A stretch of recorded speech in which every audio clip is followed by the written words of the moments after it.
Well, I'm glad to see that there's some international representation here, because as you gather from the title of my book, the international part is very important. In fact, let me just start by saying that this title that I chose, Enlarged Scope of Corporate Communication, I really mean this enlarged scope because sometimes I get a little disappointed in PRSA, Public Relations Society of America, because they seem to take a very narrow view of public relations. They don't even call it a management function. You know, they simply say it deals with communicating with internal and external publics, and they like the word publics, and I'll comment on that later on.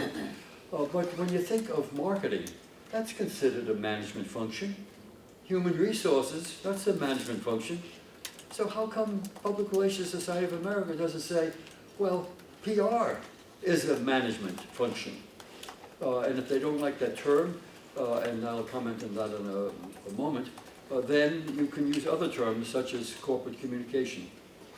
Now, by enlarged scope, there are three areas where the scope is enlarged.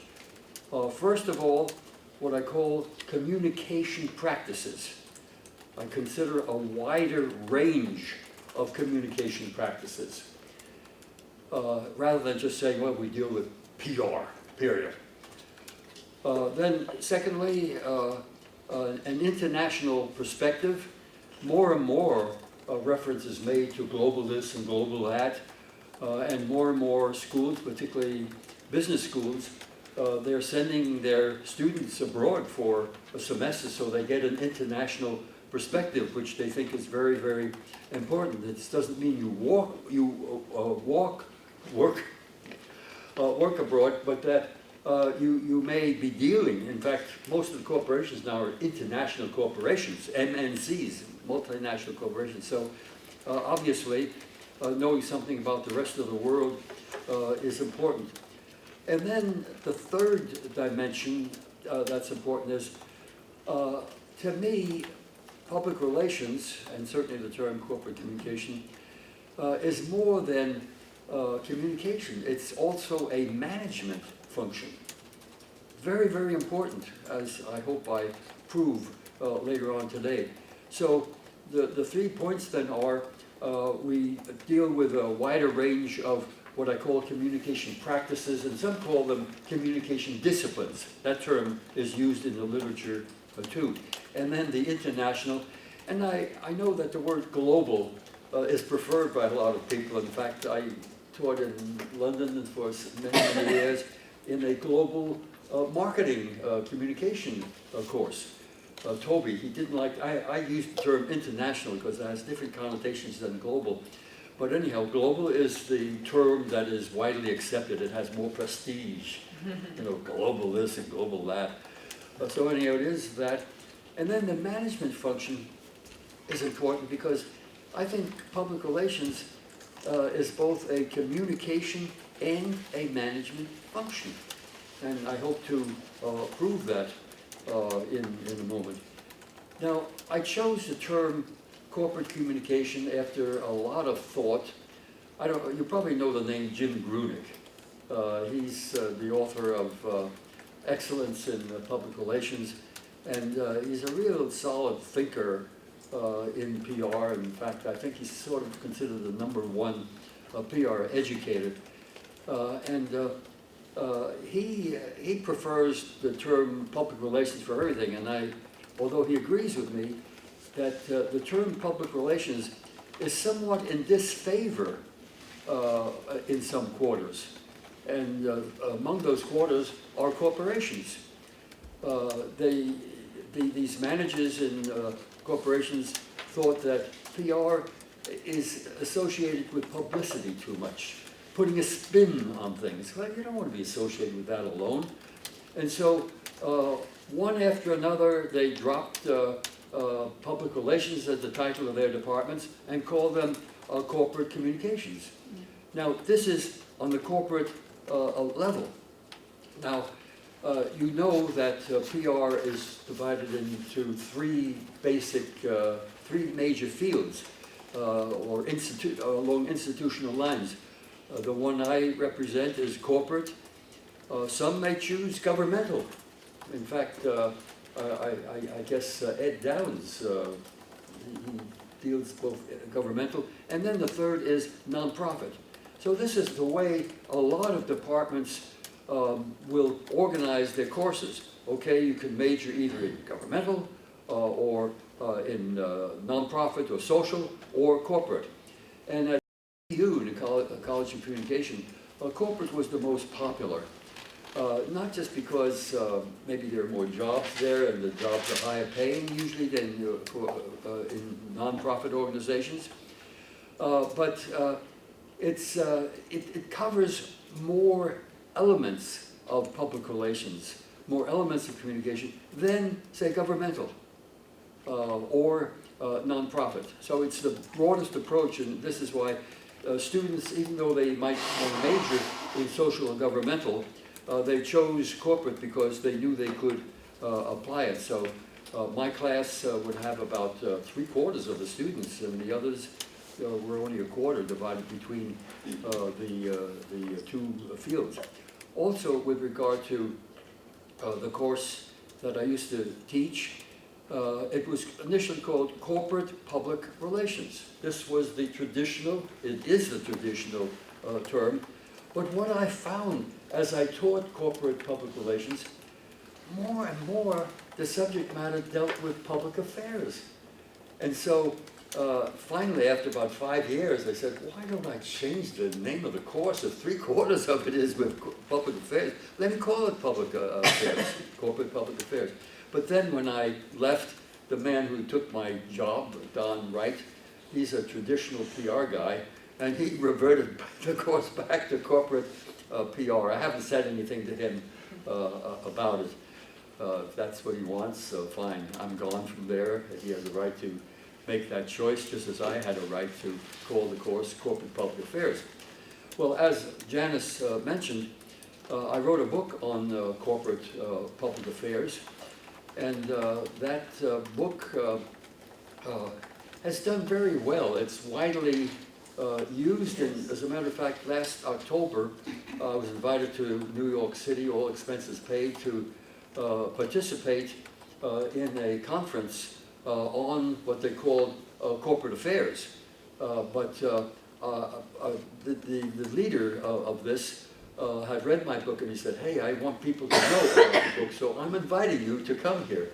So that was rather nice acknowledgement to have.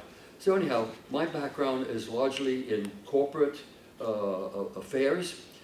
Going behind that, one reason why I chose the corporate field is that my PhD is in economics. I know when I met my former classmates, or even some of the professors at MIT, they would put it this way: how did you end up, and I resented that, end up in public relations?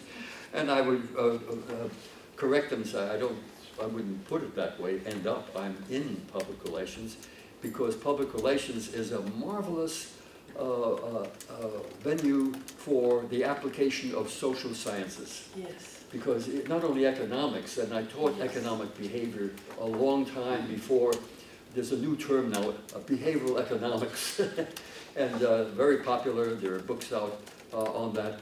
But with an economics background, and with a love of the social sciences, which included, incidentally, social psych. I took a course at Harvard, a graduate course in social psychology, a marvelous course. And then at BU, I taught a course in social psychology. And then at Tufts, I taught a course in educational psychology. So I really was, and then also I worked for the physical research lab at BU as a psychologist. So that part is very important in my background. But at Harvard, I used to go there to the social relations department, and they combined psychology and sociology and anthropology. And so I took courses with Talcott Parsons. He wrote rather difficult to read books on theory of social structure, which is very, once you get through the awful words, the vocabulary that he uses, it was very, very instructive. So anyway, that's my background. That's why I thought corporate public affairs made use of economics, certainly, and then also it was a place where I could apply the other social sciences. So anyhow, going ahead with the term that I use, I mentioned that Grunig, in the definition by the Public Relations Society of America, refers to dealing with or communicating with publics. Now that's another term, very, very popular. I think it's an appropriate term, particularly when you deal with public opinion, because you're not just interested in general public opinion or general public, but also what about the opinion of specific groups of people? It may be along income groups, places of residence, and any group or grouping that you might have. So the term publics is very appropriate, I think, in the context of public opinion.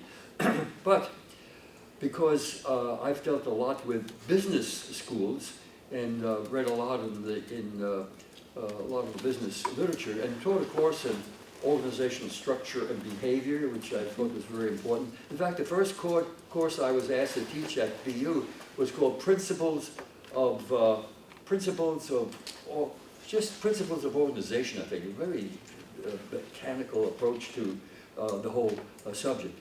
But anyhow, that's further background to my teaching at BU and also how I approach this. So I don't just want to talk about publics. The term that I prefer and the term that the business community prefers is stakeholders. Mm-hmm. Now, stakeholders has a broader meaning than publics, and it's probably overused. But when we talk about employees or investors or the community or customers, they're all stakeholders.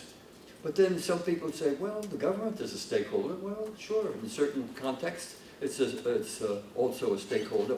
So I prefer the term stakeholders because I'm relating to the business community.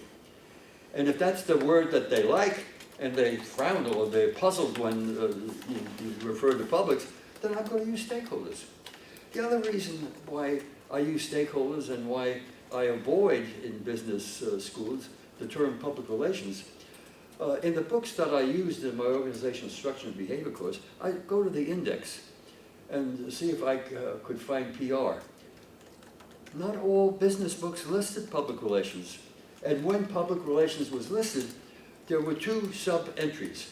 One was the term, what was it again?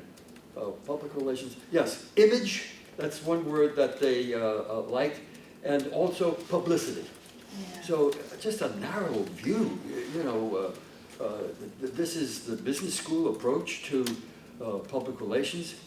So one of my endeavors, one of my goals has been to introduce public relations in business schools. But I realized that if I'm going to do that, I better drop the term public relations and use the term corporate communication, because that's the one that they use. I'm not going to fight them. I'm going to blend in with them. I'm going to sneak in, you know, and I literally mean that. That's the way you had to do it at business schools. Also, Paul Argenti, he's a professor of communications at Dartmouth Tuck School of Business, and he wrote one of the best sellers in corporate communication, and that's what he calls it. And I looked at his book. It's very much a public relations book, you know, but he realized in the business context he can't use that term, public relations. So anyhow, that's the reason that I use it. Now, let me go to the first dimension of the enlarged scope, namely looking at communication practices or disciplines. Now, I list a couple of them. First, I list public relations in a narrower sense, and in the sense of both publicity and also in the sense of communicating with the various, what I call stakeholders. And I'm thinking specifically here of investors and employees and the local community and also customers.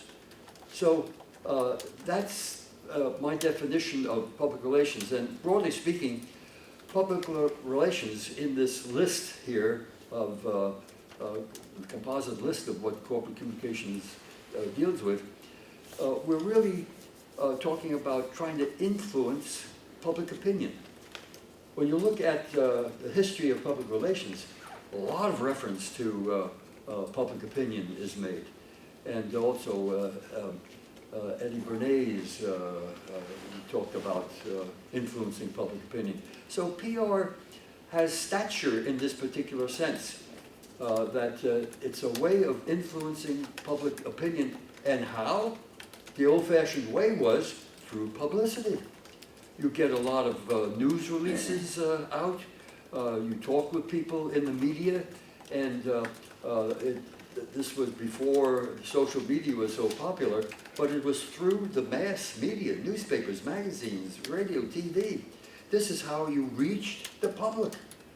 And this is how you influence public opinion. So certainly, I would say that PR traditionally had the function of influencing public opinion and also internally trying to inform and influence employees and customers and community and investors. Now then, the second level, the second enlargement is that we deal with public affairs. Now there are a lot of public relations people who said, well naturally, we define public relations as also including public affairs. Okay, but I want to deal with it separately, especially because there is an Institute of Public Affairs in Washington, D.C. It's a separate professional organization. And so I don't want to have it linked only with PR. It's a separate field, and I'll get into examples. Well, let me give you an example right now. You've heard of Uber. How many of you have used Uber, incidentally? Wow! This is impressive. You know, when we talk about technology, a lot of us used to think that it dealt with equipment and the processes. But the idea didn't occur to us that maybe it's just a new way of thinking about things and a new way of saying, well, transportation, if we can bring the people who provide the wheels together with the people who want wheels, then that is technology. And this is what, this is the secret of Uber. You know, and they call themselves not a transportation company, but an information company. And for good reason. It's because Uber, they of course had to engage in marketing, try to get a lot of customers, and I see they have succeeded. I have not yet called Uber. I don't have the app for it, and I don't drive around enough to make it worthwhile. But I came across a figure with regard to Uber, and this is that in New York, if you take a cab, you notice there's a medallion on the cab. Do you know how much a medallion costs? Or cost, I'll put it in past tense before Uber. How much a medallion costs in New York City? A guess. 10,000. 10,000? 30,000. And another guess? I would guess higher. Higher, okay, 50,000? I might even have said 100,000. Even 100,000. Would you agree with the information that I got, that it's $1.5 million? 1.5 million, no, 1.3 million dollars. That's what one medallion costs. No wonder it costs so much to drive get a cab in New York City, and why people switch to Uber. Now the price has gone down substantially. It's only about $500,000 or $300,000. But you know, this is one reason why people have switched so much. Now, looking at Uber, aside from trying to market their services, what problems do you think they face? Yeah? They have competitors like Lyft. Right, they have competitors, so you know, this is part of marketing still. You have competitors who also provide the same service. And in countries like China, they have Didi, and that they already had relationships with the local people. They understood them, so they have competition. So that's still marketing, however. Now, where does public affairs come in, or does it come in? What about relationships in the companies that in the countries they're trying to get started in? You bet.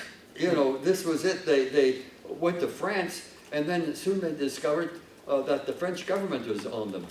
And you can't do this. And they had a special cab service, which they had to drop. And then in London, the cab drivers, well, they protested. They just created a line of cars to prevent any traffic from moving. So they were saying, we're angry at these people. They're taking our jobs. And of course, they were taking their jobs. So now, when you have to deal with governments, when you have to deal with unions, this moves over into the public affairs area, certainly the government part, and also the EU. They had certain restrictions. So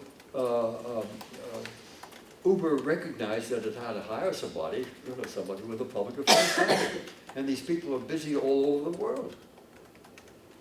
So that is one thing. Now, there's another issue involved with Uber, and this is that Uber says we invite people who want to do part-time driving, take their own cars, and provide part-time jobs. And students might find that very attractive, and others, after a while, it was a part-time job, and it became more or less a full-time job. Well, then there's a related issue, and this is another part of this approach that I'm taking over here, the enlarged part. What issue arises here when you have a lot of people who are part-time employees? There's the independent contractor issue. Now that's very big, and there are a lot of other businesses. In fact, I get appalled sometimes. I listen to on TV, this woman saying, well, I have a part-time job here, a part-time job here, a part-time job there, and they tell me in the morning what my hours are. So you're just sort of kicked around. So these independent contractors, they don't have much power at all. And so these cab drivers, these Uber drivers, they're also saying, well, aren't we entitled to vacations? Shouldn't we be thinking in terms of some kind of security after we leave? And so this has been a legal matter. I'll put that under public affairs too. So those are two reasons then why public affairs became involved more and more with Uber, and illustrates the importance of going beyond public relations in the traditional sense, and certainly including public affairs. Now, the third area, and I forget who it was now, is in marketing. Marketing is a third area. Is a third area that PR people have in part been engaged in with regard to publicity. But PR people really, and when I say PR people, I'm referring to corporate communication. I'm just using the vernacular over here. They said, well, we've got to get involved in marketing in more ways than publicity. Now, can you think of ways in which PR legitimately might become involved with marketing? And let me give you a hint. Marketing, whenever you take a marketing course, they always refer to the 4 Ps. What are they? Price, product, Yeah, promotion, yeah. Place. and place. Place, right, the 4 Ps. Now, if we start with product, does PR have anything to say about products? Should we, in PR, have something to say about products? Why? Just because you're trying to get a certain group of people to like that product, and if you can market to that group, then your PR rep would be able to figure out what group you should market to. Okay, that's still pretty much marketing, though. You know, marketing to particular groups, that's all right. But can you think of, I'm going to focus on a product. I came across an ad in a magazine called Wombs for Rent. Wombs, W-O-M-B-S. Wombs, not rooms, but wombs for rent. It caught my eye. Now this is a product or service that is provided by an Indian doctor and some other group there. And some people feel, well, what it amounts to is, say you are ambitious, you want to rise in the corporation, and you know that if you take time off for pregnancy, you'll fall behind. And so this is a wonderful out. You simply provide this Indian doctor with the egg and the fertilized egg with sperm, and then that doctor inserts it in the womb of an Indian woman. And these women have been very carefully selected. They have had births before, perhaps, and so they will carry your baby for you for 9 months. And then at the end of 9 months, they have to surrender the baby to you. Meanwhile, you've been working, you've been progressing, moving up in the organization.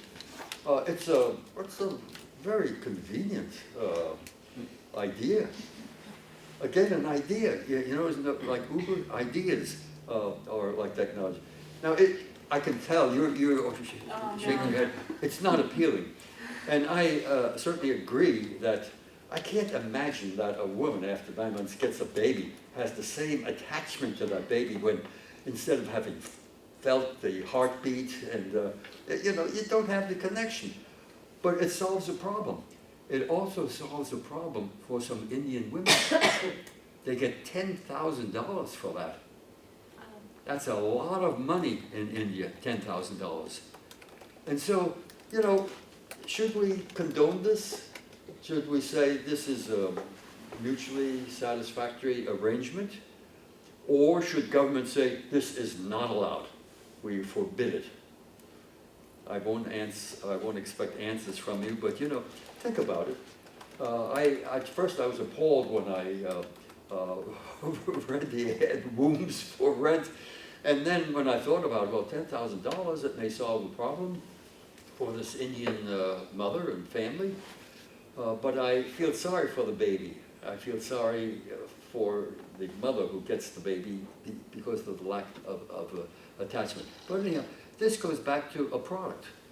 And say PR people might raise this question in the corporation and say, you know, we feel that this kind of product should not be allowed. So we get involved with illegitimate products. So may I ask a question? Pardon me? So may I ask a question?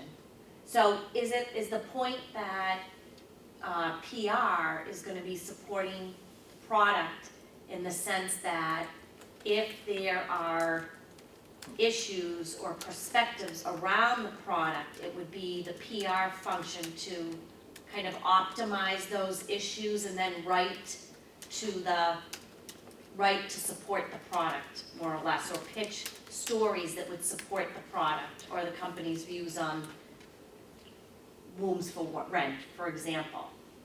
Yeah, You're gonna I'm want- sort of bragging for PR and saying we're playing the role of a conscience in an organization, or we're representing ethics, and the marketing department.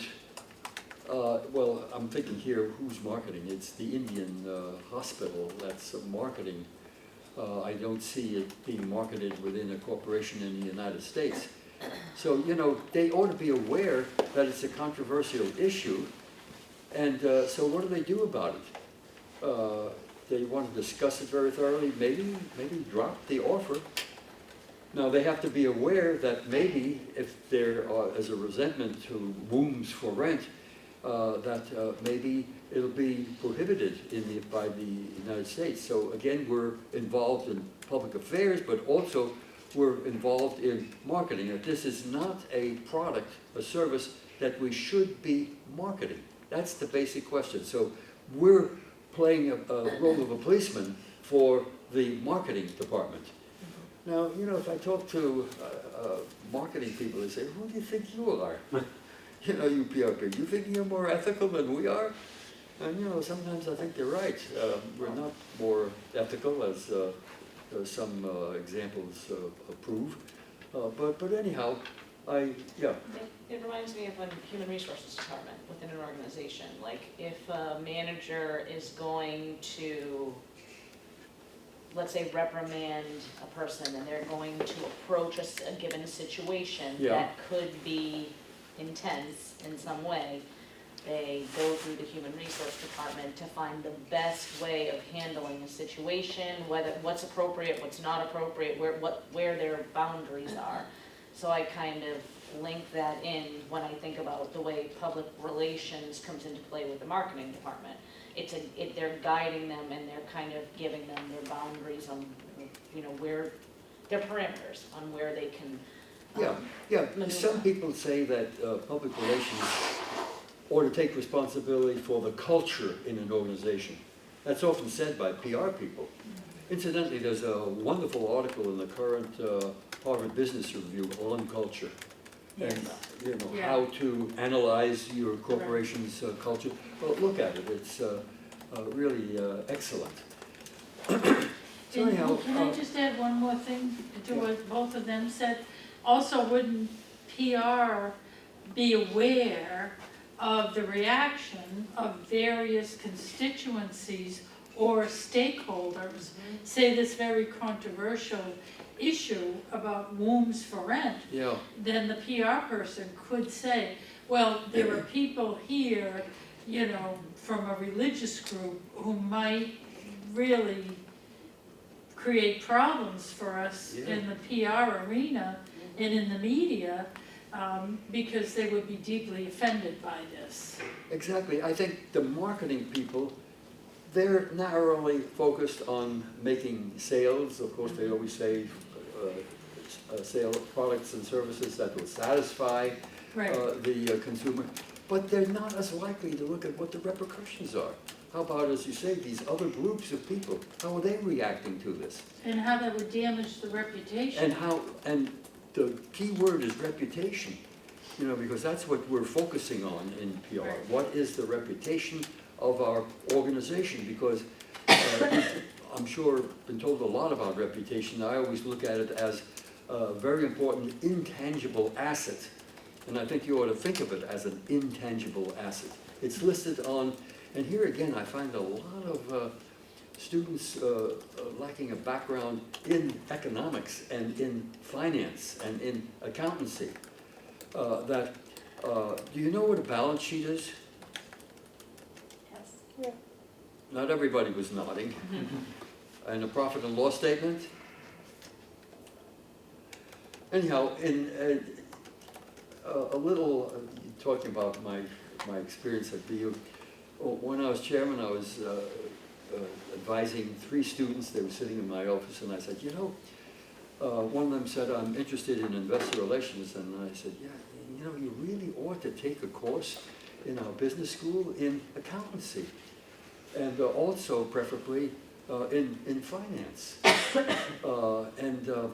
I would hope that maybe in your undergraduate work you had economics. And the answer I got was, well, Dr. Lebinger, we don't have time, in our curriculum to take these extra courses. And so, because I was chairman and I had power, I said, I'm going to offer a new course without consulting the faculty. And it's going to be called Specialized Areas of Economics, Accounting, and Finance. Like that. That course was filled the first hour that it was offered. There was such a backlog of demand for that. And I have to tell you, it was the hardest course for me to teach because there weren't enough materials around and I had to create my own materials. So I put in about 15 hours a week in preparing for that course. And the main idea was students were used to hitting a wall. This is economics, this is accountancy. And so my job was build a ramp. So you don't just hit the wall, you become used to these terms. And as a matter of fact, if I were in the mood to write another book, I would say a book called Essentials of Economics, Accounting, and Finance for Communicators, not just for PR. I really think that would be of great help because as we found out, you don't have exposure to accountancy necessarily. Right. And so you need this, you need something that will introduce you to the area. Now, I mentioned Wombs for Rent. I never forget that ad. It's really catchy. Now, there's another reason why marketing, or the 4P, why we would make some contribution to the 4Ps. We mentioned product. Now, there's also price. Should we have any say with regard to the pricing of a product or a service? Usually we don't. But the example I chose is think of the pharmaceutical industry.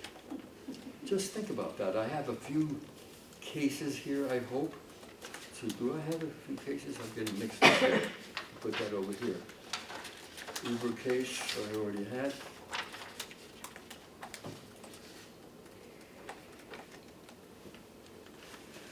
There's a drug, hepatitis Sovaldi, which was offered by a pharmaceutical company, Gilead.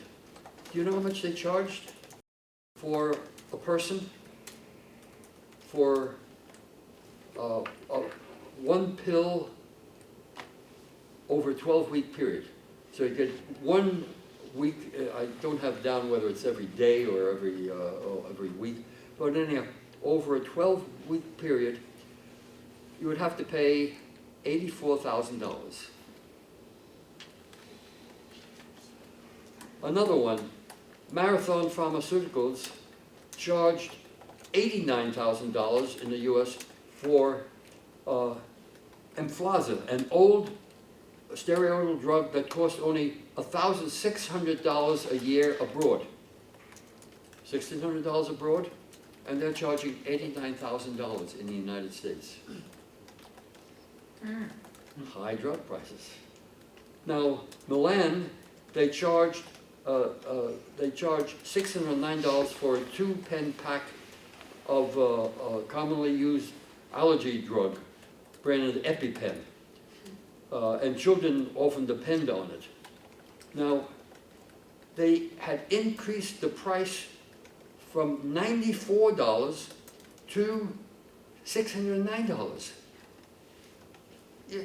That's a 550% increase in price. And they expire in 3 months. Yeah, Something like that, right? Yeah, They have right. very fast Yeah. expiration. I've come to hate the drug companies. I really think they exemplify what's bad with capitalism. Because they don't, the reason they can get away with it, there's no competition. They have the drug, they have a monopoly over it. They can charge anything they want, and Congress has been so dumb that they haven't tried to control the price. Well, just a sidebar on Congress, one of the senators in Congress's daughter was president of that Yes. company. Of that company. And that senator made sure that the US Department of Education required EpiPen in every school in America. Every school district that had elementary schools. Would have to have that as an emergency Have to have treatment. that as an emergency in the nurse's office. And once the federal government approved the distribution of the drug in all the schools nationwide, the price jumped to Right. $602. Right. It was the most unethical, you know, if a PR person was working for her and telling her, you should not do this because of the optics of how this will look, Well, you would see, she even listen? yeah, I'm reading a book about Bernays, and I am fascinated. what's the name of it? Father of Spin. Yeah, Father of Spin, yeah, In my Persuasion and Public Opinion class. yeah. And I'm fascinated with the idea that he had his own moral standards. And I think Bernays will work for a pharmaceutical company in that situation, especially trying to sell to the public that overpricing a medication is okay because, you know, we need the drug. I think he would do that. My question is, I wonder, I'm just, you know, I asked him about smoking because, because he did that for the tobacco industry, even when he knew that the tobacco was bad. no, he did not. He claimed, let me put it that way, because I asked him that question. Would you do that again? Not with the knowledge I now have of the harmful effects of tobacco. See, now would he do that then with drugs? I suspect he would flirt with the idea. You know, for example, there's a wonderful argument that doctors make. Well, would you object if a surgeon charged $700,000 for an operation that saved the life of a person? Probably say, well, it's worth it, you know, it's a life. Well, our pill can do that, so why do you object when we charge only $100,000 for it? You know, so the pharmaceutical industry has come up with a lot of answers. The typical, the routine answers, well, we do a lot of research. Baloney. Some of them do. Some of them just buy the drug from some research outfit, and then they up the price. One guy, let's see if I put his name down over here. But I think he had a question. Pardon me. No, that's Thanks okay. for monitoring. Yeah, I think he had a My question. question is, as a PR person, as someone that is taking care of the company's image, do we have to use our own moral standards to decide what we are going to do or not, and what we're going to advise or not? Because see, the situation is very delicate, and we have ethical issues to worry about. But at the end of the day, you also are in a market that is getting worse every single day. The competition is going crazy. Is it going crazy? I think so. Wait a second. No, because that's just the point. A particular company has a monopoly on that particular drug. And they try to avoid competition. When the generic companies get going, they buy off the generic companies. Okay, you're not going to put this pill on the market for 6 months or a year. So they want to avoid competition. And that in that sector, I'm trying to be more broad. Yeah?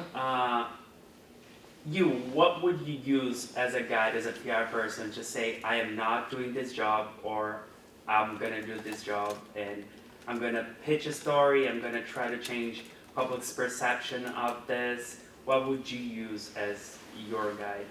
First, speaking personally, I wouldn't work for that kind of a company. I wouldn't, because they're telling me, we're going to charge a high price. This one, Scarilli, I forget his name now, he was an operator in Wall Street, and he owed a lot of money, and so he bought up a drug which sold for something like $80, and he upped it to $770. You know, big increase. Now the way I wrote it up was, he's applying Wall Street techniques to the pharmaceutical industry. And I'm afraid that that's what's happening. The only argument I can use against pharmaceutical companies is to say, you know, you're going to get away with it for a while, but you're going to find, are you familiar with the term countervailing power? Is this a term anybody run across? Kenneth Galbraith, a Harvard economics professor, wrote a book called The Theory of Countervailing Power. And what he said basically is this: you might have California producers of lettuce, and they have a monopoly, and they're selling to stores in the East. Now, the East, they have to pay the high monopoly prices, but they realize that they're going to engage in countervailing power. They're going to get together in the East, and they're going to say, we are bargaining with you. You're a monopoly, we're a monopoly. You know, countervailing power. Unions are countervailing power for companies with regard to wages. So it's a wonderful concept. I would really put that down, you know, underline it, countervailing power, because that's what they have to be afraid of in the pharmaceutical industry. And I don't know if I wrote this down. Well, yeah, here's some of the reaction. There are congressional investigations. You know, they always say that. I don't put much weight on that. We're going to investigate this, and then they don't do anything for years and years and years. Now, Philadelphia's transit agency sued Gilead, accusing the company of price gouging. Okay, now you're suing. So now we're saying a drug company has to be aware they may face legal action. Okay, then Maryland authorizes the state attorney general to sue companies to try to roll back certain price increases. So again, the government is invited to get involved. There was a referendum by the Ohio taxpayers for lower drug prices. That was the name of the organization. This referendum was placed on the ballot in November 7th, 2017, I guess it was. Now, the drug industry, what do you think they're going to do when people place a referendum on the ballot? This is a public affairs problem, obviously. Now, are they going to just wait around? They're going to lobby against it. You bet. They're going to, the word lobby, they're going to spend a lot of money. I'm not sure lobbying is the only answer. They're going to spend a lot of money in advertisements, trying to kill this idea, you know, why you shouldn't vote for this. And so it's a lot of advertising, not only in mass media, but also in the social media, and in that way try to kill this referendum idea. I tried to get online and find out what happened, and I couldn't get it. A lot of times what they'll do, they won't use the name of the pharmaceutical company in the advertising Right, and social media. They'll create this sort of phony organization, coalition of concerned citizens, Yes. you know, for supporting equal access to drugs or something like that. And you have to really dig and do research into the funding to find out who's behind it. Oh yeah, oh yeah. They'd be dumb if they used their own name or even suggest that they were a drug company. And I'd love to see some of those ads. I don't have the time to do the research for it. But anyhow, that's an example. And then also, there are so-called institutional investors. And these are people who get together, right. Let's see, do I have the name down? Interfaith Center for Corporate Responsibility. Right. That's one of the major ones. And so individual institutional investors will get together here, and they will go to stockholder meetings, Right. and to try to kill a particular idea. Let's see. So when we talked about power last week in class, these were the kinds of powers we were referring to. That you gain power against the pharmaceutical companies by going to court. You gain power by gathering more supporters through a public information campaign. And you gain power through allies, like institutional investors or whatever. So remember we talked about power last week in class? So these are some of the issues. And for the students in media ethics, remember we talked about, do you work for someone and you feel like your ethics aren't, sort of in alignment with that employer? And we talked about the example of Bill Clinton's press secretary, who quit because he had been asked to lie about Clinton and Monica Lewinsky.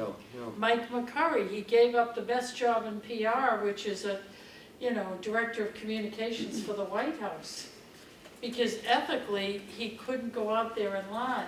Exactly. Sometimes you have to just decide, I'm going to be ethical, because in the long run, it's going to backfire on you. Right. In the short run, it looks so appealing, you avoid problems and all that. But there are a lot of case studies in the business school Right. which show that, for example, in the accounting field, you play around with figures and you falsify things. Oh, It's going to catch up with you. yeah, it does. And then, even though the boss knows it and is encouraging you to do it, but your job is on the line, Right, your job elsewhere too, Right. when you leave.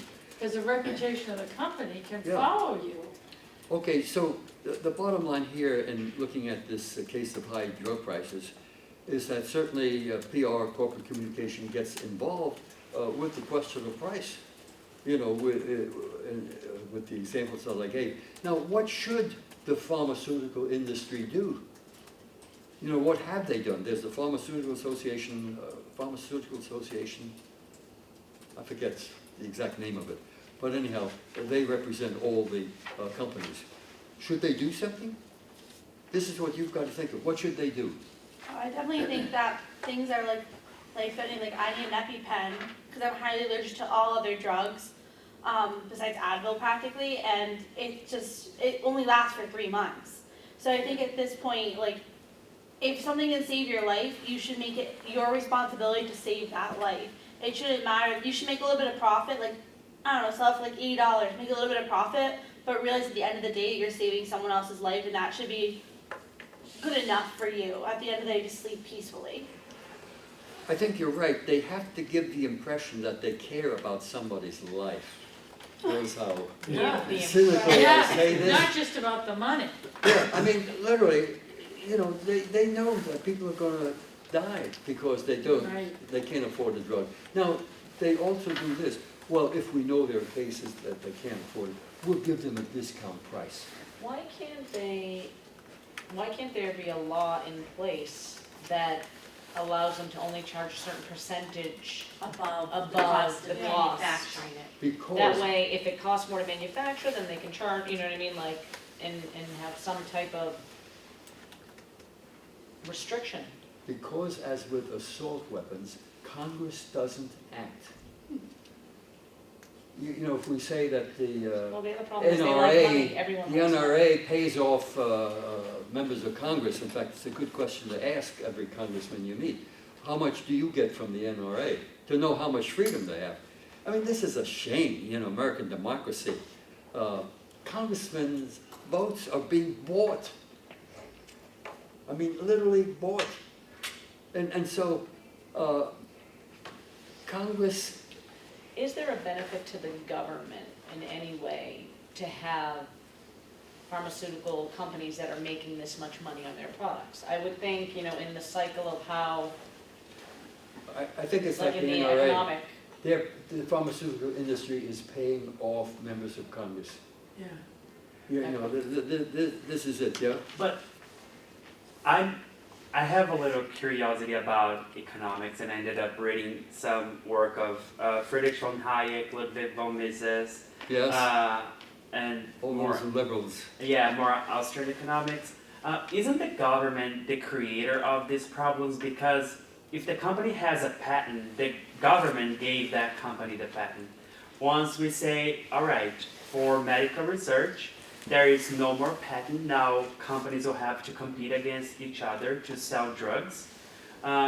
Wouldn't that be easier to do than try to regulate? Because if a company says that a pill costs $80 to make, Yeah. but they invested $20 billion in research, and that has to go to their cost, even though they spent $1 billion. But they can say they spent $20 billion. There is no way to audit that, and they're going to put the price even higher.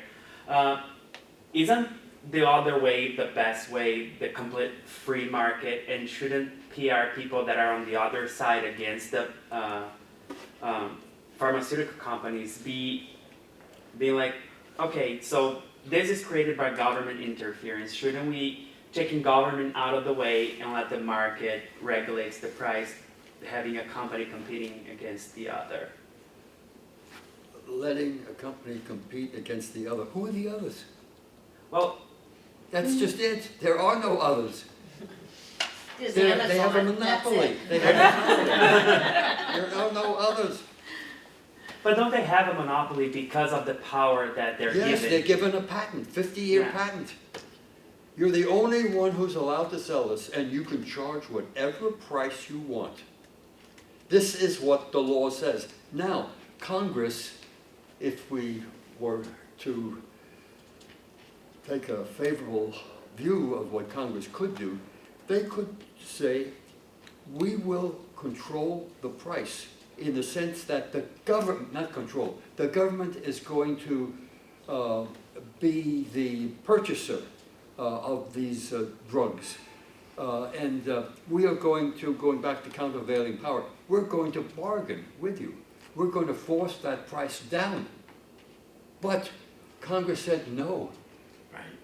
They're not allowed to do it. The VA, Right. Veterans Administration, they automatically are allowed, I think, a 26% increase, decrease in discount on the price. But this is the problem, Right. that Congress has refused to act.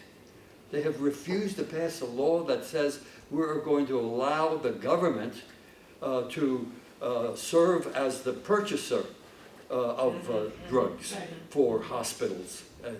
And they don't do it. Well, they don't, and they tried to be forced into doing it for at least Medicare and Medicaid. Yeah, And billions of dollars have been spent on drugs that have artificially high prices.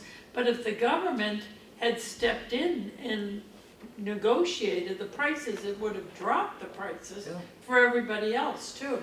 yeah. You're right, these congressmen are, just like the NRA, are beholden to the people who give them money. And the pharmaceutical lobby is right up there with the gun lobby.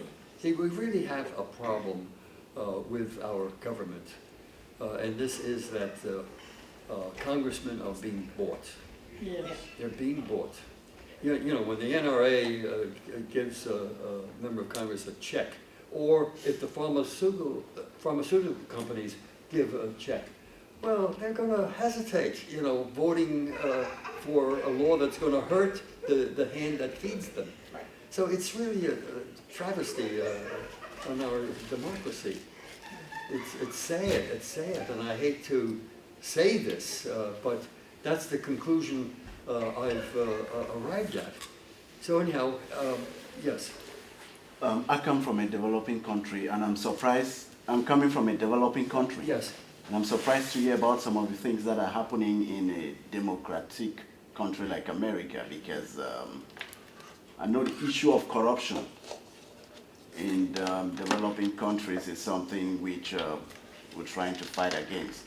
But if government step in to regulate prices of, I'll call this public goods or basic commodities like pharmaceutical industries, then it's really, really surprising.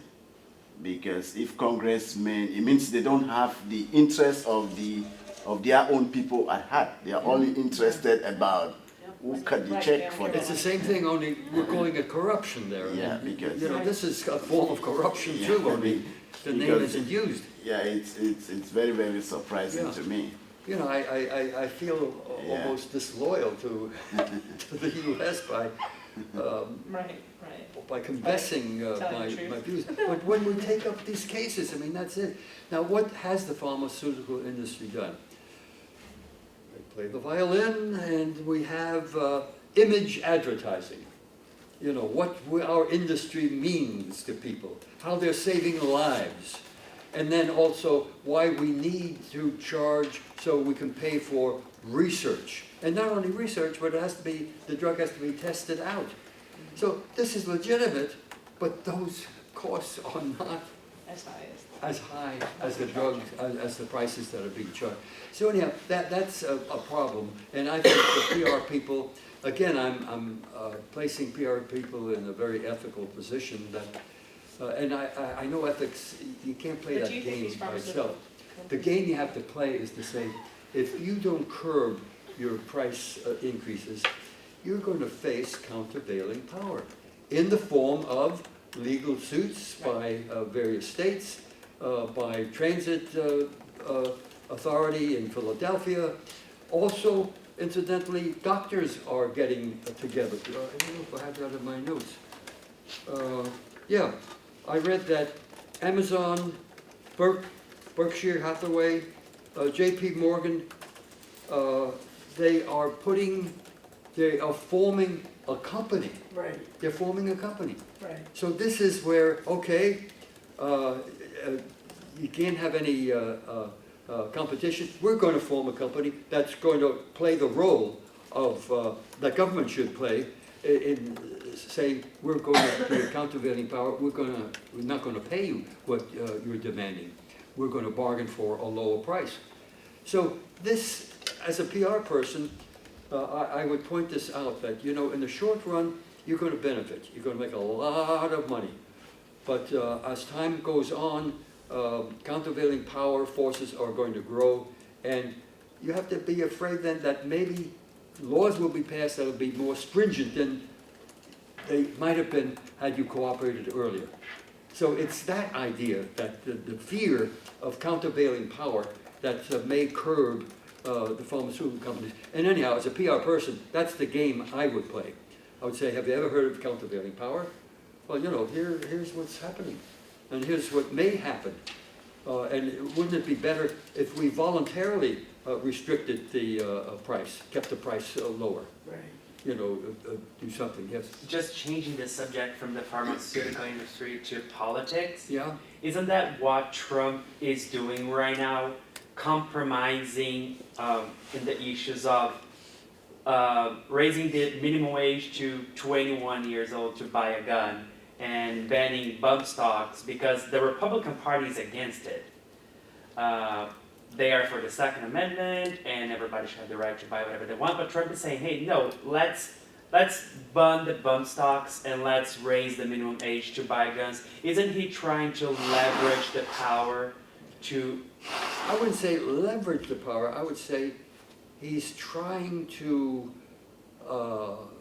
he's trying to define the issue the way you have defined it, rather than the issue being, should assault weapons be outlawed? You know, do anything to avoid that issue, and this is what the NRA is doing too. You know, just... That's the students' issue. Well, the students have raised the issue, Right. and they have been much better than congressmen. But look, if a Florida congressman is getting a big fat check from the NRA, he's going to put the emphasis on, hey, mental health. You know, we're going to do everything to check out people. Let's raise the age limit to 21. Yeah, anything, but Right. let's not attack the guns themselves. We had a law once where assault weapons were outlawed. I mean, why do we need assault weapons? Right. You know, in fact, I was sort of fantasizing and saying, maybe I should find out, am I allowed to buy a hand grenade? Yeah. Yeah. On the internet. I'm not allowed. I imagined it's forbidden. I imagined I couldn't. But you know, this is for defense. If a mob approaches me, I can take the pin out and throw it.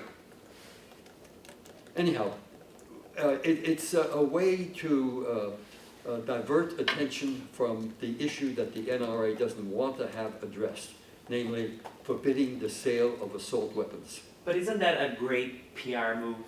I mean, Part of he's- NRA and no, part of Trump, yes. Trump's, yeah, Oh, because yeah. he's diverging from the Oh, yeah. subject, let's ban But assault if weapons. that's the case, isn't it safe to say in that respect, the PR department doesn't have good ethics? And didn't we just say that the public relations department is supposed to represent the ethics within the organization? So then I get confused. The PR department of what? Of the NRA? Or like, of, even if we're go back to pharmaceuticals, like for pharmaceuticals, but you know what I mean? Because I think it's the PR department that is trying to protect the organization, but it utilizes Yeah. poor ethics in some, you know what I mean? Because what they're trying to do is still make the company Yeah. productive, but try to stay within, ethical parameters. You know, when or I use boundaries. this It's just, sign language that I'm going to pick on you, and I'm picking you this way, that the function of PR isn't just to defend a company. The function of PR is also to let the management know, and that's later on, let the management know that, hey, maybe you've got to change your decisions and your policies. It's not just PR people who are trying to save the reputation, the image of the company. It's a two-way street. This is why I don't like the term PR sometimes, Right. because it's just seen as we're trying to make sure our reputation and image, they stay fine. But we're not asking ourselves the question of, is there something that we as a company or an industry are doing wrong? You know, that's a part of the function of public relations, and that's later on when I talk about the management aspect of corporate communication. There has to be a management aspect. Otherwise, it's always that way. We're defending, we're sending out press releases, social media, we're okay, let's polish the image. Instead of saying, hey, maybe we're doing something wrong. Maybe these people out there are right. So it's just, well, we've jumped ahead to that particular part. But anyhow, I try to find out what are they doing, pharmaceutical industry. One thing I like that they did, they said from now on, all of the members of the Pharmaceutical Association of America will have to do a certain amount of research on their drugs, because that wasn't a requirement. There was some that did no research. And yet this is the powerful argument that the industry is trying to use. We need high prices in order to do the research. Well, let's do some research so we look good. So that's one thing that they've done, and I applaud that. That's a very positive step taken by, I hope, some PR person at the Pharmaceutical Association. I think more PR people are acting ethically right now because the only company that makes Oxycontin Yeah? said that they're not going to advertise the product to doctors anymore in an effort to fight opioid addiction. So they said, okay, we're not going to advertise our drug to doctors anymore because we're giving our share to fight opioid addiction. And that Okay. was a great PR move. That's a great PR move. Too bad it took them so many years to come to that conclusion. And You know, that's the too problem. bad that But it's it's not the right gonna matter, conclusion. they don't have to advertise at this point. Yeah, it's already well known. Yeah, that's it. Belatedly, they do the right thing. They shouldn't have done it in the first place. Well, they were under a great deal of criticism, the Oh, yeah. pharmaceutical companies were, primarily because there were several reports on 60 Minutes getting out about reputation out Yes. there. That took the drug companies that made opioids to task because they were sending huge bulk numbers of their pills to storefronts that were in strip malls. So millions and millions of pills were going to these storefronts, and basically it was distribution center for illegal, and the question was raised, why didn't you look at where you were sending these drugs and why? you know, and 60 Minutes did an investigation where they trained the cameras on these storefronts, and they discovered there were drug dealers pulling up and loading up their cars with all these pills that had been, so the distribution system was brought into question, excuse me, because of the 60 Minutes Yeah. expose. So I found it very interesting that the drug companies pulled back on advertising to doctors, but didn't address the other problem of the distribution to these bogus centers, which were just fronts for, I mean, how did the opioids become so common in communities all across America? They certainly didn't become that common as a result of doctors prescribing them, because now doctors are under Yeah, scrutiny. but too many doctors did prescribe them. That's true, Yeah, yeah. but not to the, Not to the extent, yeah. right, Yeah. not to the extent of the millions of pills that were being dropped off at these bogus storefronts and strip malls. Well, I'm afraid with doctors, the Hippocratic Oath has been forgotten by many of them. Many of them are profit-seeking individuals. It's a shame. Their professional standards have been dropped. You know, I hope it's not too widespread, and I hope the American Medical Association will take some action. You know, a lot of these associations, they have a role to play, Right. and they're not playing the role. They're defending their members for whatever they're doing. So they've got to become more active. Just to finish what else the pharmaceutical industry has done. They put ads in the social media. Now these social media, however, were targeting federal and state lawmakers, policy analysts, and other political influences. So they're using the social media, but not just the general public. They're getting at the opinion leaders, Yeah, at the they're decision targeting, makers. yeah. And so, you know, they're clever in doing that. They're obviously, my opinion is they have not been doing enough, and they're going to be getting into trouble. Okay, let's see. So we've been talking about corporate affairs, including not only public relations in the traditional way, it includes public affairs. We also get involved in marketing communication in the ways that we've been saying with regard to the product, rooms for rent, and also with regard to price, high drug prices. There are other cases that are well known. Nestle selling infant formula in Nigeria and Right. other backward nations. I guess don't have to go into that. Now then, going down the list of a list of other communication practices. Social media are big. So we have PR, we have marketing, we have the social media. And PR people have been getting very, very active in that. And I put it down as, what's their role? It's extending relationships. That's their main function. And of course, getting their messages across in that way. Now then, another, I'll say more about social media later on. Another discipline or practice is, and not too many students have come across this term, social marketing. Have you come across this term at all, social marketing? What does it mean? Social marketing is kind of the concept of you look at a demographic that is really either inspired by something like social, like a social justice movement, or you're taking it in a sense that they're more inspired by, I don't know how to explain it, but like an event. I'm from events, so that's what I'm thinking of. It's like events that is the fact that like you market to like a certain group of people that are willing to take that step and put it onto like the social media aspect and like blast it everywhere. Okay, you're certainly on the right track, yeah? So, and you started to go down the road, I think you mentioned social justice, Yeah. didn't you?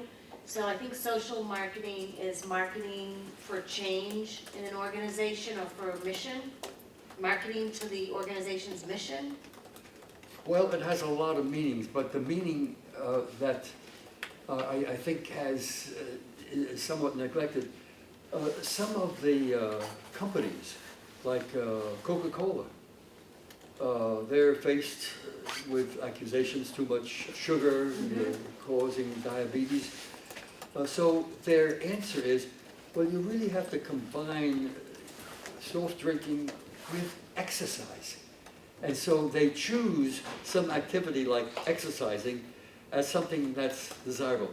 Also, when a doctor prescribes pills or drugs, well, you've got to go beyond just giving a person a pill, but is there a regime that will force you, not force you, but influence you to take the drugs on a prescribed basis?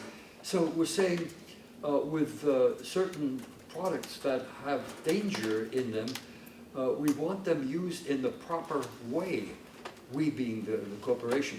So with Coca-Cola, they might be pushing for exercise and, you know, limiting your drink, or suggesting we have alternative drinks that don't have sugar in them. So I put down that social marketing really deals with influencing people's attitudes and behavior. Now, we understand it better when government gets involved, because they too use social marketing. In London, I used to see billboards on stop smoking.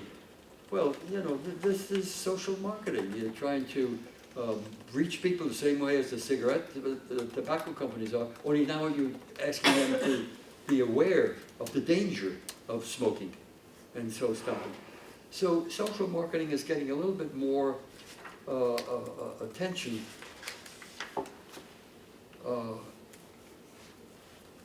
Okay, obesity is certainly an example. You know, encouraging the sale of a product, but revising eating habits. I think even McDonald's has been trying to do that.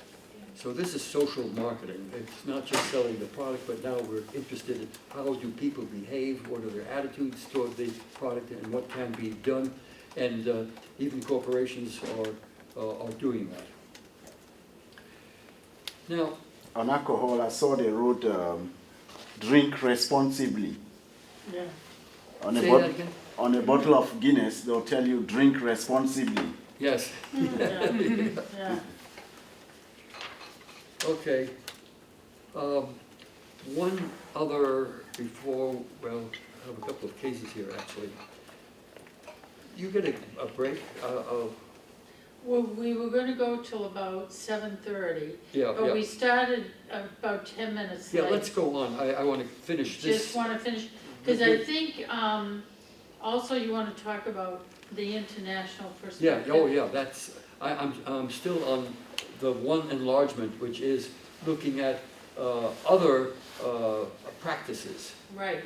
other And- disciplines. And you did talk a little bit about PR as a management function, but I wonder maybe if we could talk about the international perspective, because we Yeah. have about, After the break, I'll do that, okay? Because that's a major part.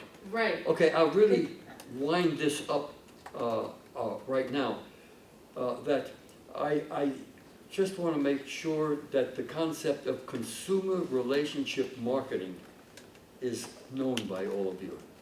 Consumer relationship marketing.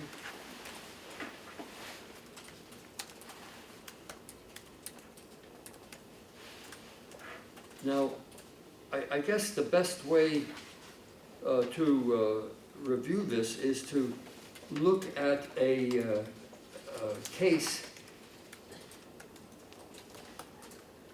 I should have,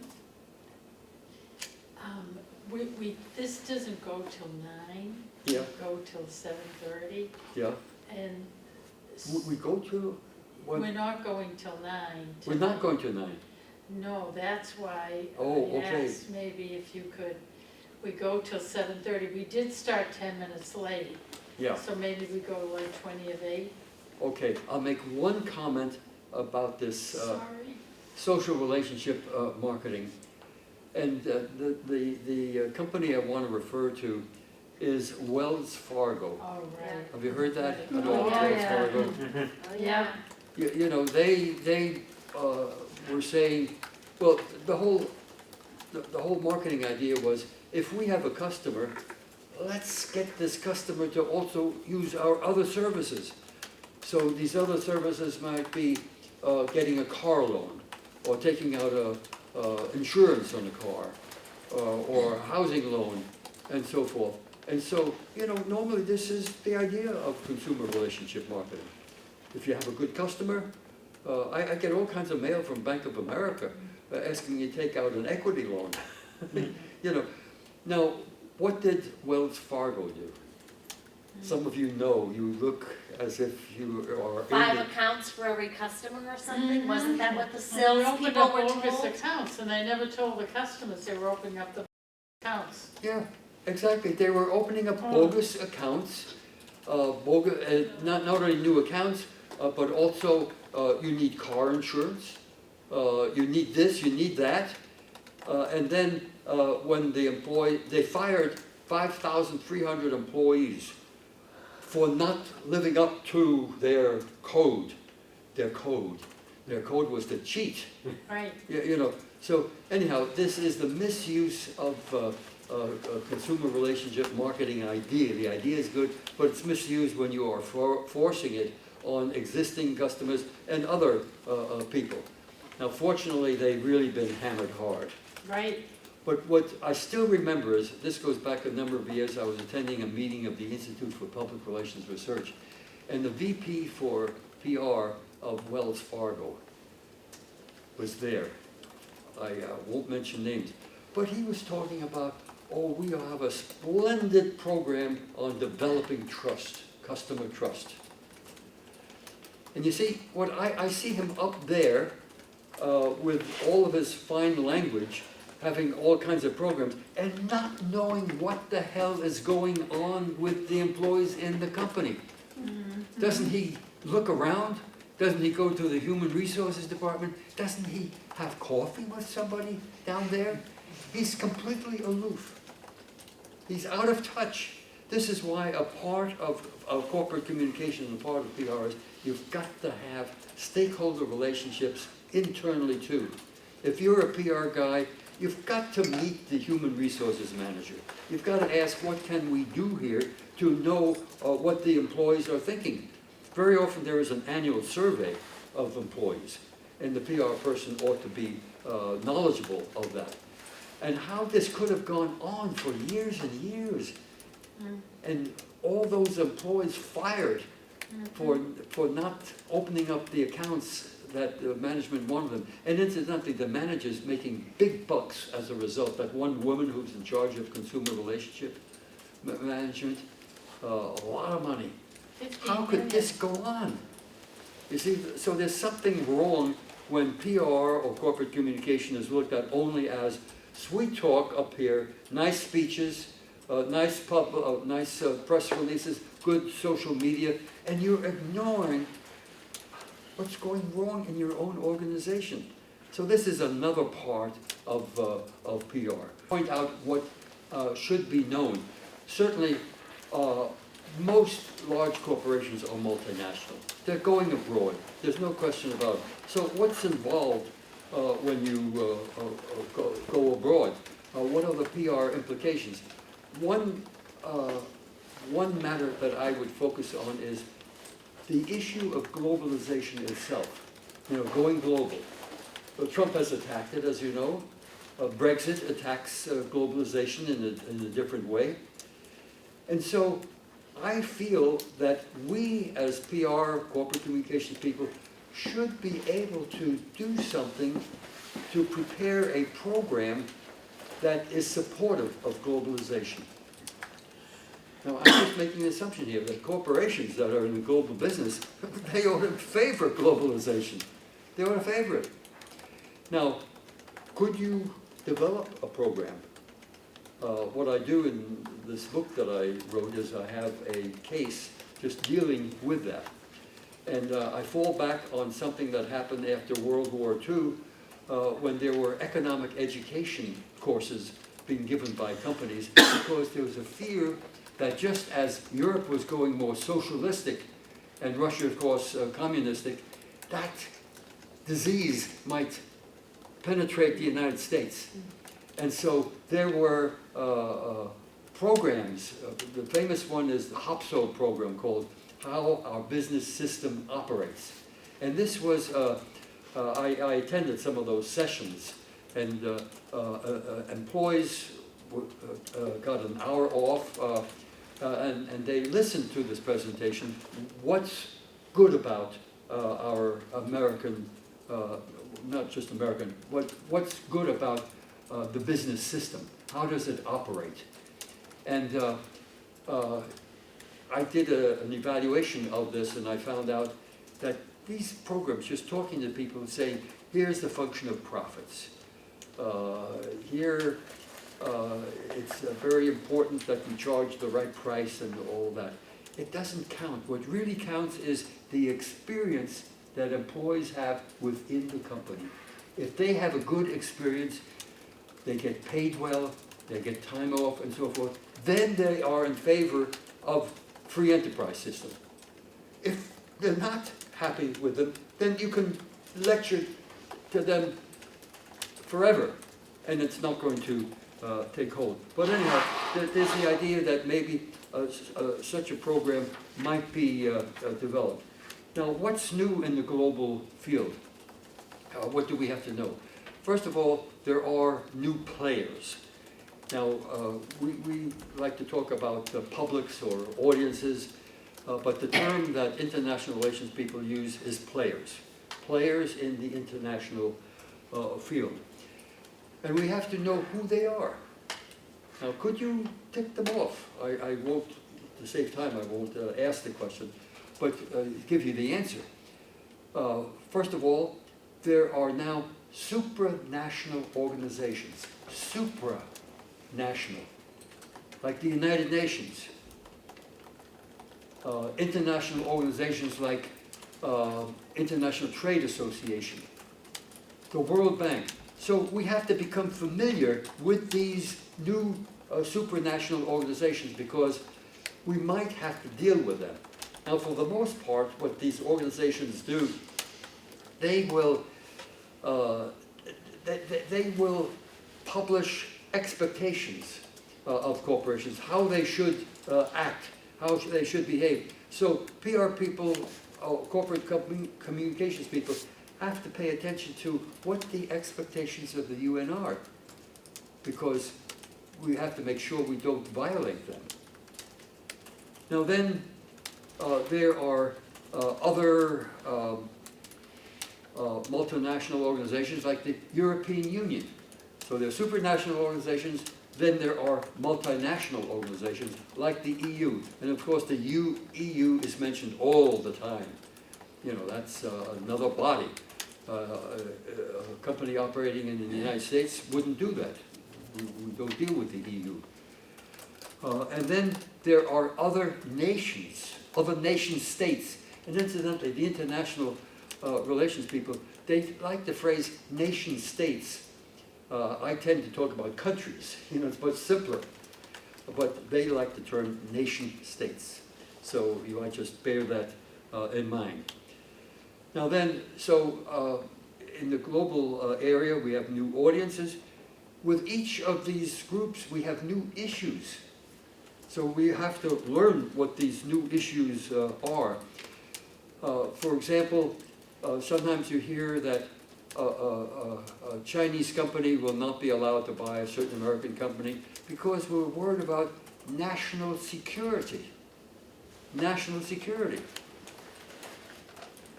Or in the case of France and their dealings with General Electric, they didn't want an important multinational company in France to be sold to an American company. Because this is a national concern. We have national pride. We want these companies to remain here. Okay, I'm assuming that you're all exposed to issues management. You know, this is part of PR. Now, you learn about issues, and I won't go into them, but a lot has been said about inversion deals. This is a specialized kind of deal where a drug company, for example, I forget the name of it now, ABV, I forget the name. Anyhow, they were going to buy an Irish company and open headquarters in order to avoid taxes in the United States. You know, and now with the new tax bill, they don't have to do this anymore. But company after company, they're engaged in inversion deals. We'll open up headquarters in France and Germany and Ireland, and then we'll pay their taxes. We don't have to pay the 35% taxes in the United States. Okay, so we have to be concerned with more players, more issues going on with them, and then differences among nation states. Now, those differences, they're summarized, you know, this is routine.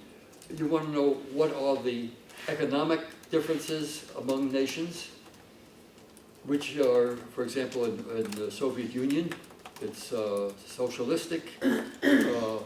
PR doesn't have much room to play because it's government control. Then there are political differences.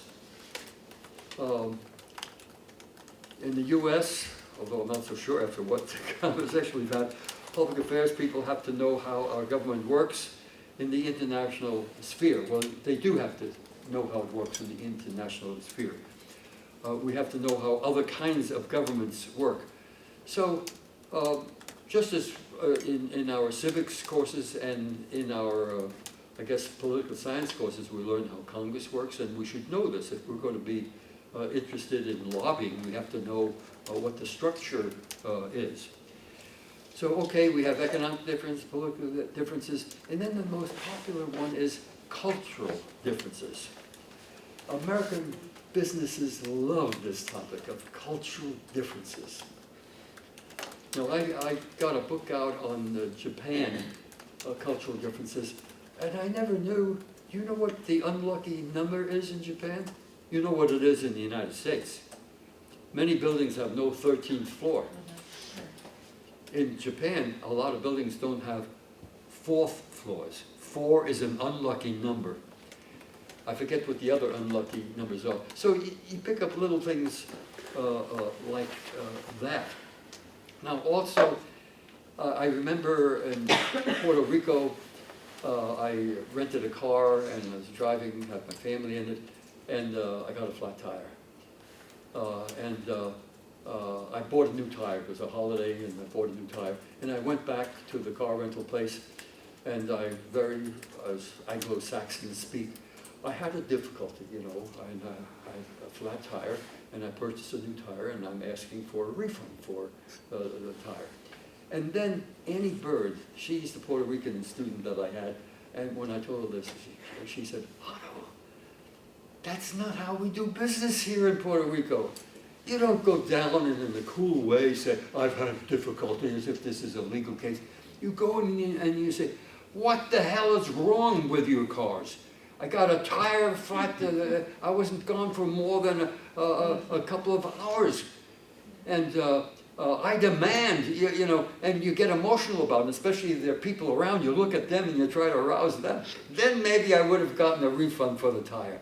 Not to do it the way I did it in my Anglo-Saxon manner. So that was really a great example. Other cultural differences. In Japan, one of our former students, Jane Hiscock, I don't know if you had her. Anyhow, she's a very successful PR person in Boston. She has a company with 18 employees. Anyhow, she was sent to Japan, and there was a news conference, and the guy who was supposed to do it wasn't there, so she did it. And what she said was, in Japan, women don't head news conferences. It's a male thing. However, Jane, no, she does it. Incidentally, Jane's mother forced all of her children to take courses in speech. and therefore they were very good in the classroom, very good, they're very good public settings. So anyhow, those are some examples of cultural differences. The name you have to know is Hofstede. Have you, anybody run across that yet? Gert, G-E-E-R-T, Gert Hofstede, Hofstede. He developed the best possible system. And you want to read about it. I'll just give you the main categories. Individualism versus collectivism. Right. Individualism. Now collectivism, Guanxi, is that term? Guanxi. Guanxi. Guanxi. In China. Yeah, in China and other countries in Asia, you know, where your connection with people is what counts. Do you have friends there? Now, when you go to, as a PR person, go to a newspaper and hand them a press release, what counts is your relationship with that reporter, not the quality of the news release you're providing. So Guanxi is an example of collectivism. Power distance is another one. Right. And this relates to whether you accept the authority of somebody in higher authority. Do you accept it, or is there resistance to it? And power distance is highest in Japan. And this is based on the Confucian philosophy that the father is the boss in the family, then the mother, and then the son, and then the daughter. You know, and that's sort of carried on into society, that there is power distance. Another Hofstede variable is uncertainty avoidance. People who don't want to be in risk situations. The Japanese try to avoid uncertainty. Another one better known is masculinity versus femininity. Americans and the English, Germans, they're very much, they abide by the masculinity criteria. And this means being strong, being assertive, powerful and all that. And femininity, you care, a caring. The Dutch are known as a caring society, the Danish to a large extent too. And then the final one, high versus low context. This is associated with Edward T. Hall. And that's high and low context is very, very important. In fact, when we talk with people, PR people always have to ask themselves, how much does my audience already know about something? Do they have the background? Sometimes you take a shortcut, the readability formulas in writing classes. What level? Is it grade school, high school, college level? And you're told, don't go higher than 12th grade level if you're going to reach people. So anyhow, you always have to know what background do they have in the subject. This is true in our personal conversations with people. I always sort of want to know, if I bring up a technical subject, what do they know about it? And so we might converse briefly. Now then there are other, those are Hofstede's variables. Then there are other pattern variables. Tucker Parsons at Harvard talked a lot about them. And he talked about particularism versus universalism. Now we believe, for example, in human resources, in promoting people, that it's universalism. There are performance standards. Do you meet those standards? Whereas ascription is, well, you are college graduates. You just make a lot of assumptions. I'm afraid there are a lot of college students who depend on ascription. They feel, when I get my degree, I'm going to get a job because I have a college degree. And unfortunately, that doesn't always work. It's what you know with regard to the particular job that you have. Okay, then the final subject really is a nation brand. A lot of emphasis put on the nation brand in global affairs, because we're familiar with a product brand. This is where it starts. What's the reputation that the product has? Then we're familiar with the company brand, which we usually in PR call reputation. Okay? And then there's the nation brand. And the nation brand is important because if you're, for example, I suspect anti-Americanism is growing. If in certain countries anti-Americanism is very strong, people are going to try to avoid American products. That's the harm done by that particular attitude. And stereotypes must come into play. Stereotype. Oh yeah. This is a matter of. It is stereotypes really. What's our stereotype of America? What's our stereotype of France? And as you know, with nation brand, France is known for cosmetics, and Germany for its engineering, and so forth. Now, the final mention, I'll just mention, and that's it. The only thing he did was take his boss to the equivalent of a PRSA meeting, and an award was given. Right. He knew nothing. He had no impact at all in letting top management know what was going on with emissions falsification. So, needless to say, we've got to play a larger role in management, and we've also covered it with regard to the pharmaceutical industry. There's a new show on Netflix called Dirty Money. Just saw that. The first episode is about the VWK. What's the so name of it? Dirty Money. Dirty Money? About how corporations do that kind of stuff for Okay. profit. And the first episode is about the W, and it's very interesting if you guys want to know That's more good about the to games. know, thank you. Let's hear it for Dr. Well, I said, it's unbelievable